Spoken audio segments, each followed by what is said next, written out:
Oye, ¿qué pasa? ¿Qué pasa?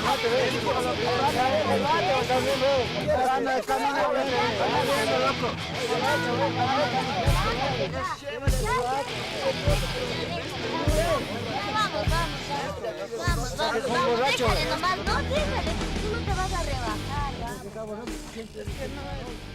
Sale, ves aquí, sale. ¿Qué van, bebé? ¿Ves? Foto ahí. Cuando quieran, chucha.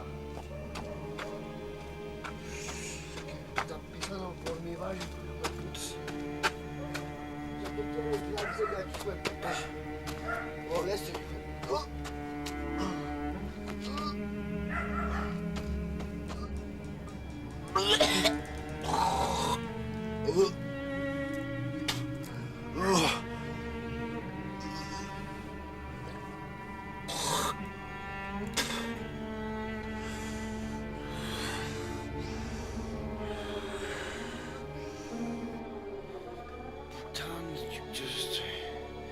¿Dónde estoy?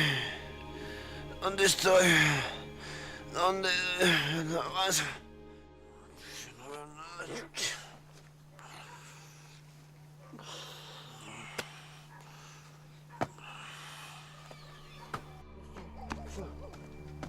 Hijo de puta, cállese. Cállese, chuchas.